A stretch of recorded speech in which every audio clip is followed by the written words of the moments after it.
Hello viewers, I am Mr. Dilip Kumar Pal, stand before you with the topic Reforms in the Era of Liberalization. It is found in +3 5th semester DSE paper 2 and the name of the paper is Development Process and Social Movements in Contemporary India. But before I discuss reforms in the era of liberalization in India, I want to inform my viewers that name of my channel is @Dilip Kumar Pal 975. Never forget. If you will search this channel in Google or YouTube, you will get bilingual videos of both Odia and English of +3 1st semester to 6th semester politics and honors, +3 1st semester to 5th semester ethics and values, +3 1st semester to 2nd semester political and general elective, some videos of environmental studies of +3 1st semester, and some political science videos of +2 first year and +2 second year. Any video you want, just write the name of the topic and my name Dilip Kumar Pal. Write my name Dilip Kumar Pal and the name of the topic, you will get all videos which will be helpful to you. Let us start. Reforms in the era of liberalization. In order to solve different type of economic crisis arise in the country like price rise, decrease in foreign exchange reserve, inability to repay foreign loan, etc., principles of liberalization was introduced in the new economic policy initiated after 1991. Following reforms were brought in economic policy which can be categorized into 4 generations of reforms. Towards the beginning of 1990s,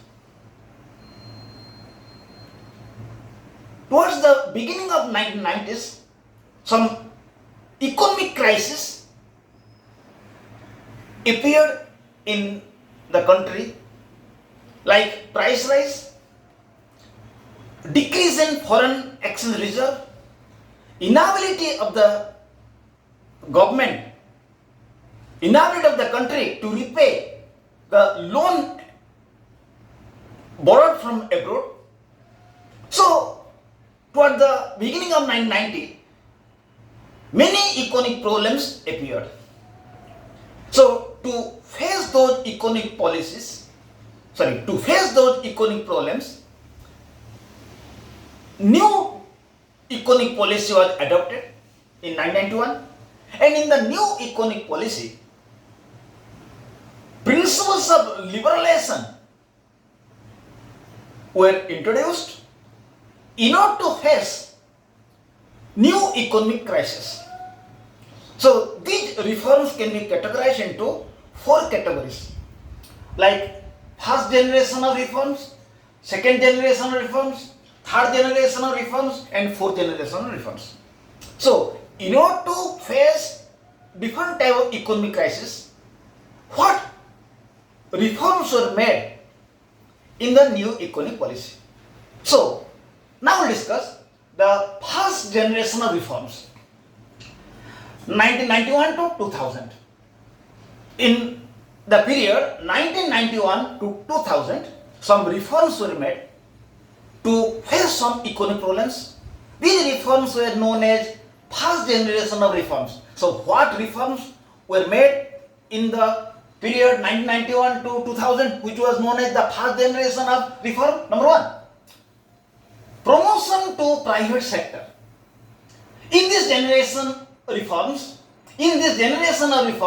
various steps were taken to encourage private sectors to play a greater role in the economy like de-reservation, de-licensing, abolition of MRTP limit, simplifying environment laws for the establishment of industries. In the first generation of reforms, some reforms were made to face economic crisis. The first reform was promotion to private sector.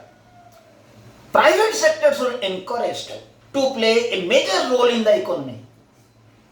So, for the private sectors, the principle of de-reservation was adopted. Means private sectors were allowed to invest their money in all sectors. There was no such sector where they cannot invest money. Previously, government had monopoly over some sectors, but now private sectors were allowed to invest money in almost all sectors. It is known as de-reservation. Number two, de-licensing means private sectors can start any firm without obtaining any license from the government. Without taking permission of the government, they can start any farm or factory. Evolution of MRTP. There were some restrictions under MRTP. Means monopoly, and in monopoly restrictive trade practices, it was abolished. Then environmental laws were simplified to start industry. At the time, due to some environmental laws, it was very difficult to start industry. So environmental laws were simplified to start industry. Number two, public sector reforms. Some sectors were brought in public sectors. What? Steps were taken to make public sectors profitable, efficient. Their disinvestment means withdrawal of some capital from public sector, and somebody is allowed to be a shareholder by paying that amount to capital, by paying that amount of capital to government. Corporatization means selling shares of public enterprise. Some reforms were made in public sectors.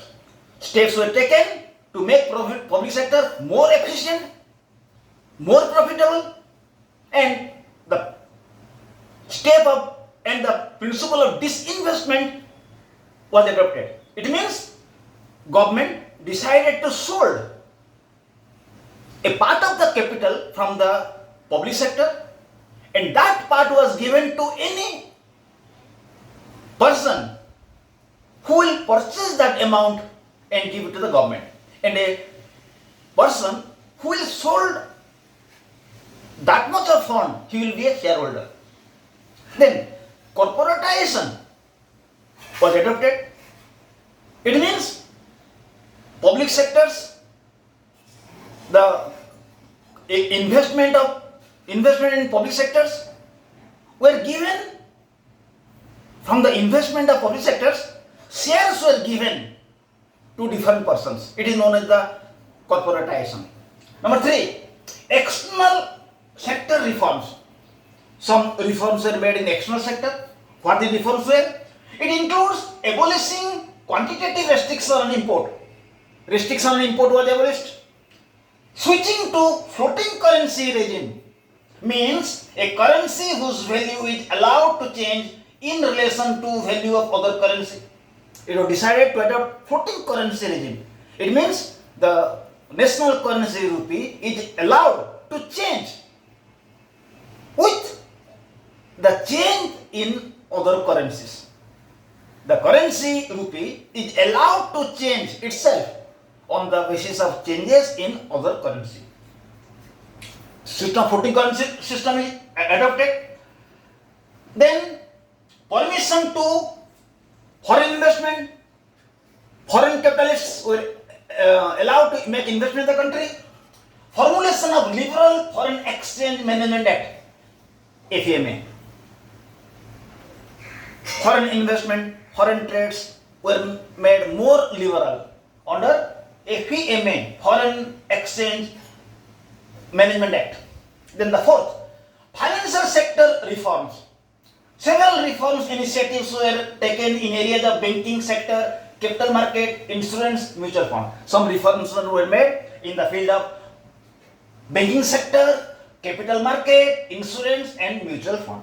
Then the fifth one is tax reform. Some reforms were made in the field of tax. Various policy initiatives directed towards simplification of tax, checking tax evasion. Reforms were made how tax system will be simplified and how there will not be tax evasion or tax cheating. Then second generation of reforms, 2000 to 2001.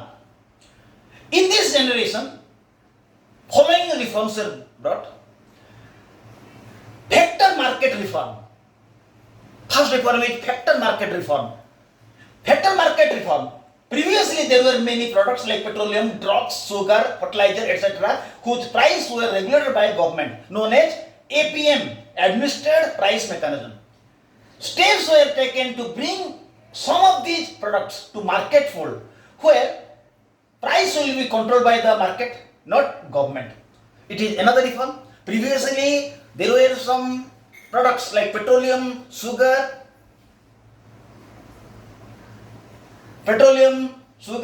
drugs, fertilizers, whose prices were controlled by the government. Government was fixing prices of these goods under APM, Administered Price Mechanism. But another reform was made in this field, that some products were not under the government to fix price, or for some product for some products the government will not fix their price. Their prices will fix on the basis of market. So some products were not kept under the government to fix price. Some products were left to market fold, where their prices will be fixed automatically on the basis of demand and supply. Number 2, public sector reforms. Steps were taken in public sector for greater functional autonomy, international tie-up, disinvestment. Again, some reforms were made in public sector. Public sectors were given greater functional autonomy. They were given more freedom. They can manage their own affairs. Number 2, international tie-up. They can tie up with international organizations, international company, multinational company. Disinvestment. Then government decided to withdraw some fund from the public sectors and decided to give some portion, some share of public sector to private parties. It is known as disinvestment. So disinvestment means the government decided to withdraw some of its investment from private sectors, and that much of capital who will give? He will be made a shareholder of the public enterprise. Then, see, reforms in government and public institutions. Some reforms were made in government and public institutions. Steps were taken to convert role of government from controller to facilitator. It means public enterprise can take their own decision independently without consulting government. Some reforms were made in the field of government and public institutions. Under this reform, government was reduced. Government was converted from regulator to facilitator. It means the government will not control public enterprises totally. Public enterprise can take some decisions even without consulting the government. Next, D. Another reform is legal sector reforms. Reforms were made in legal sectors like abolishing outdated laws, reforms in IPC, Indian Penal Code, labor laws, company laws, new laws to control cyber crimes. Some reforms were made in legal sectors. Steps were taken to abolish outdated laws. Reforms were made in the field of labor law, in Indian Penal Code, IPC. The new laws are made to control cyber crimes. E. Reforms in critical areas. Reforms were initiated in infrastructural sectors like power, road, telecommunication, which are called by government as critical areas. Some reforms were made in infrastructural sector, which was called by government as critical areas. It includes power, telecommunication, road. So reforms were made in critical areas. Then F. State was given a prime role in the field to bring reform. State was given a prime role in the field to bring reform. In the field of reforms, state was given prime role. State will play a major role in the field of reform. It was decided to give state or government a major role in the field of reforms. Next, greater focus was given to social sectors like education and health. greater focus in this second generation, right? Greater focus was given to social sectors like health and education. Then steps were given to give more funds to state by central government. Steps were given to give more funds to states so that they will not depend much on central government. So these are all the reforms in second generation. Then the third generation of reforms, 2002 to 2007. In this period, reforms were in Panchayat Raj institutions to involve masses in the process of development. In the third generation of reforms, priority was given to Panchayat Raj institutions to involve people in the development process, because it was felt that unless masses will not be involved in the development process, development of nation will be a dream. So in the second and third generation of reform, priority was given to Panchayat Raj institutions. It means steps were taken to involve people in the development process, because it was felt that if people will not be involved in the development process, then developing the country will be a dream. Then the fourth generation reforms. It is not an official generation reform. It is not an official generation reform in India, but the need to introduce information technology in the development process of the country to make the process of development more quick was felt. In the fourth generation reform, it was not an official generation reform, but in this period, it was felt to apply information technology in the development process of the country, because it was felt that unless information technology will not be introduced in the development process will not be made more quick. So, above are the four generation reforms in the country. So, in this video, we discussed reforms in the era of liberalization.